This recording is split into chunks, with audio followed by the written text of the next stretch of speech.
Measure What Matters by Doerr. You want to win, not just survive. The difference? Goals that matter. And for that, you need clarity, focus, and an ironclad system to turn ambition into action.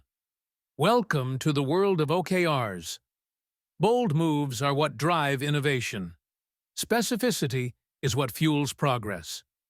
These aren't abstract ideas, they're actionable frameworks practiced by the likes of Google, Bono, and the Gates Foundation. A system so transformative, it has scaled $1 billion enterprises while redefining what's possible. Andy Grove once said, "Less is more." And in OKRs, less isn't just more, it's everything. You're about to discover how setting just 3 objectives, with measurable key results, can change the game for teams and individuals alike. This isn't just about setting goals. It's about aiming higher, striving smarter, and achieving more. Goals fail when they're vague, conflicting, or meaningless. But when anchored by OKRs, they align teams, inspire individuals, and drive results that once seemed out of reach. Here, execution meets ambition. In this summary, you'll explore actionable lessons from industry giants. Learn how stretch goals elevate performance, and see why ruthless honesty and team alignment are non-negotiable in any high-performing culture. By the end, you'll understand why OKRs aren't just tools but superpowers for focus, alignment, accountability, and innovation. If you're ready to challenge the status quo and expand your limits, this is where it begins. Lesson 1. What are OKRs and why do they matter? At its core, an OKR system is about focus. Pure, undiluted, razor-sharp focus. It aligns every team, every individual, and every action toward the same critical goals. Think of it as a compass in a dense forest, pointing your team toward true north amidst the chaos of daily distractions. Let's break it down. An objective is what you aim to achieve, clear, simple, and motivational. Key results? They're the measurable, time-bound steps that define how you'll get there, ensuring that your progress is always visible and verifiable. Together, they create a structure that turns aspiration into accomplishment. Doerr succinctly captures the essence of OKRs. Ideas are easy. Execution is everything. And this is where OKRs excel. They don't just clarify what success looks like. They demand accountability, ensuring that every individual contributes meaningfully to the shared vision. Without clear, measurable goals, even the most ambitious teams risk drifting into mediocrity. OKRs eliminate that risk by creating a framework where every action is purposeful and impactful. For example, consider Intel under Andy Grove's leadership.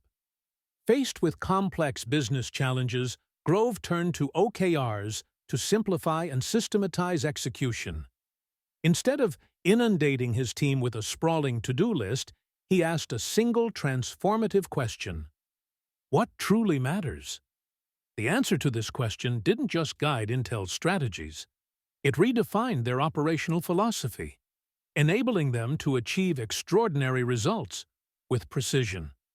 Expanding further, OKRs go beyond the confines of traditional goal setting. They foster transparency by ensuring that everyone, from the C-suite to entry-level employees, is aligned on the same priorities. They encourage ambition by daring teams to stretch beyond their comfort zones. And most importantly, they ensure accountability by linking every goal to a measurable outcome.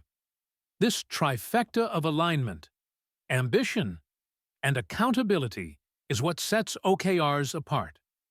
Great OKRs aren't just tools. They're catalysts for transformation. By focusing on what matters most, they empower you to act with clarity, purpose, and relentless precision. When you embrace OKRs, you're not just setting goals. You're charting a path to extraordinary success. Lesson 2. The power of less is more. In a world overflowing with options, distractions, and demands, simplicity isn't just a virtue, it's a necessity. Andy Grove's mantra. If we try to focus on everything, we focus on nothing, encapsulates the power of restraint. Effective OKRs thrive on this principle. Instead of drowning in an ocean of goals, individuals and teams focus on 3 to 5 critical objectives per cycle. This deliberate narrowing of focus isn't about doing less work. It's about channeling energy into what truly drives impact. Why does this matter? Because prioritization is the antidote to overwhelm. By limiting objectives, you create the space to execute but with excellence. Every action becomes intentional. Every decision aligned with the broader mission. Without this discipline, even the most talented teams risk diluting their efforts across too many competing priorities. For example, Steve Jobs, a master of focus, famously declared, "Innovation means saying no to 1,000 things." This philosophy wasn't just a soundbite. It was Apple's operational backbone. Similarly, MyFitnessPal's CEO Mike Lee reflected on his company's turning point. We were trying to do too much. Once we streamlined, our priorities became crystal clear and our execution improved exponentially. Consider how this principle can transform your daily workflow. Starting your day with a to-do list that's pared down to only the most impactful tasks creates focus. Instead of chasing every opportunity, you're laser-focused on those that align with your OKRs. The result? Less stress, more progress, and a clearer path to success. The discipline of less is more isn't just a strategy, it's a competitive advantage. By limiting your objectives, you amplify your focus, sharpen your execution, and set the stage for meaningful success.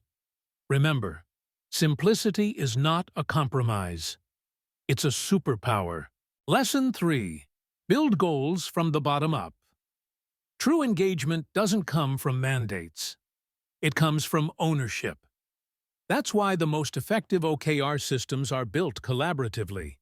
While leadership sets the overarching vision, individual teams and contributors play an active role in defining their own OKRs within that framework. This bottom-up approach isn't just inclusive, it's empowering.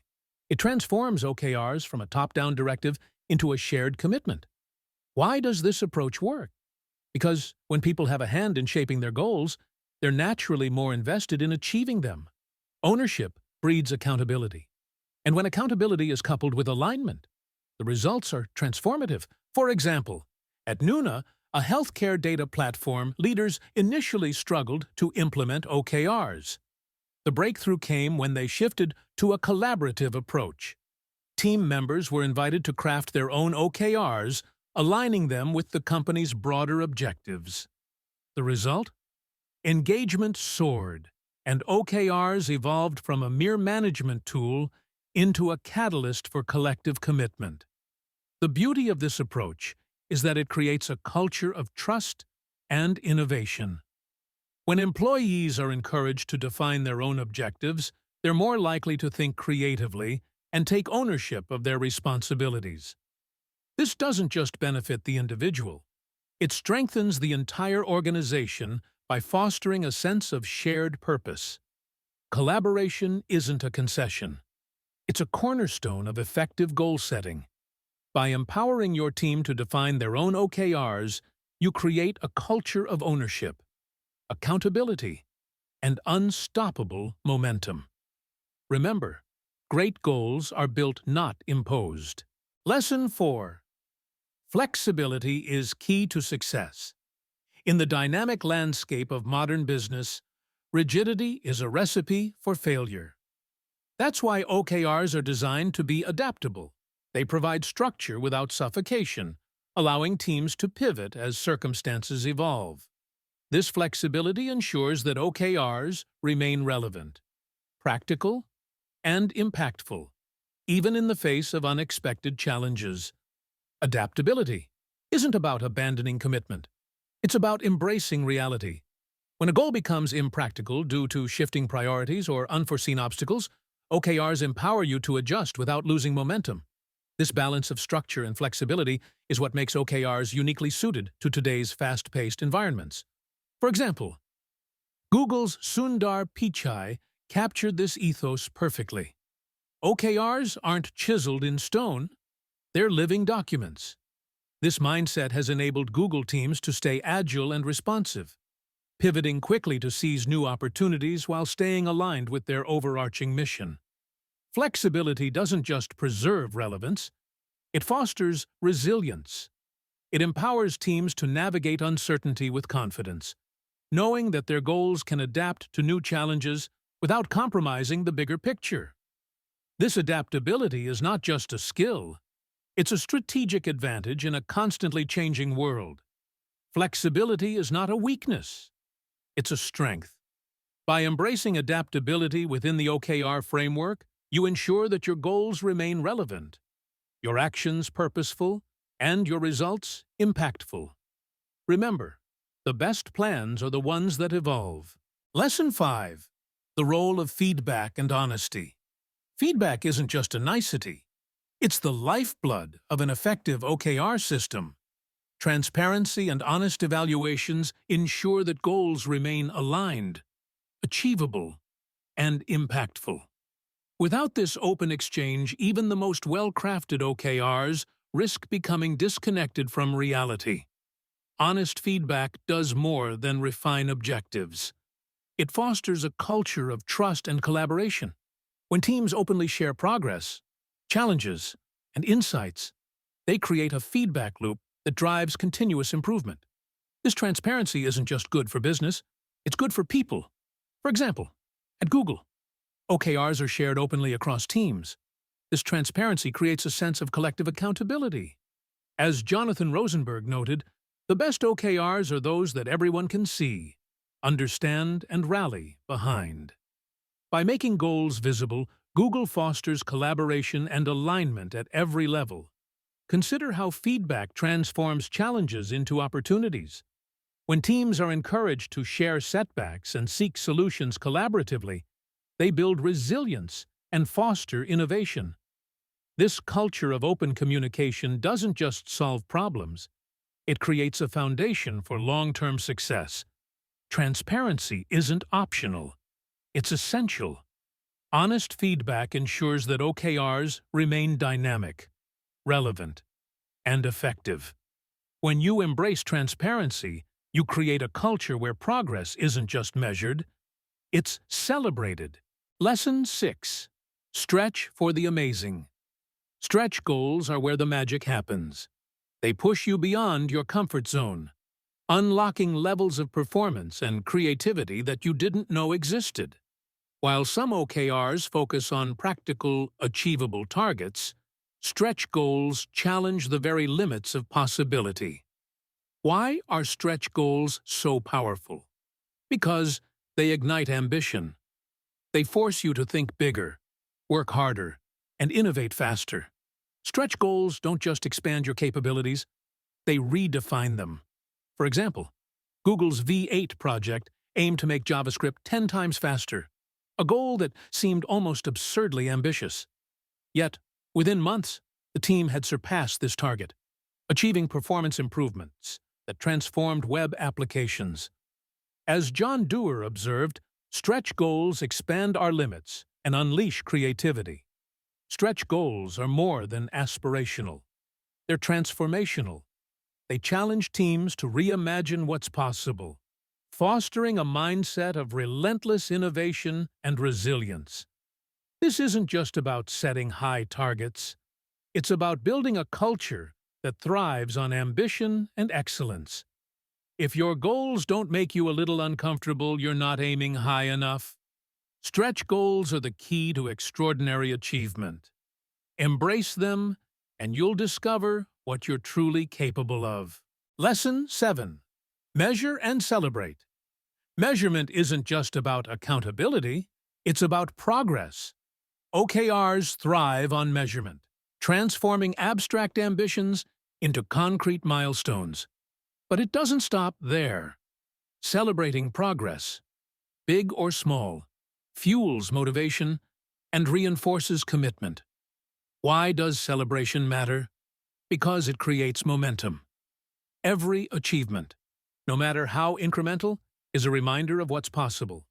This positive reinforcement keeps teams engaged, inspired, and driven to reach the next milestone. For example, at Intuit, teams regularly review and celebrate OKR progress.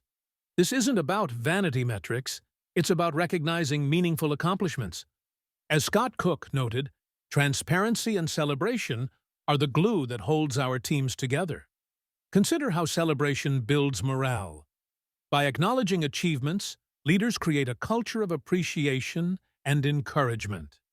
This isn't just about recognizing success, it's about inspiring continued effort and commitment. Measurement drives accountability, and celebration sustains momentum. When you measure and celebrate your progress, you create a cycle of success that propels you toward your goals. Remember, progress is a journey, and every step forward deserves recognition. OKRs are more than a framework. They're a philosophy. They focus your efforts, align your teams, and push you to achieve what once seemed impossible. As John Doerr reminds us, what you measure is what you achieve. The question now is simple. What will you measure, and how far will it take? Thank you for listening to Measure What Matters by John Doerr, a summary. We hope you enjoyed this book.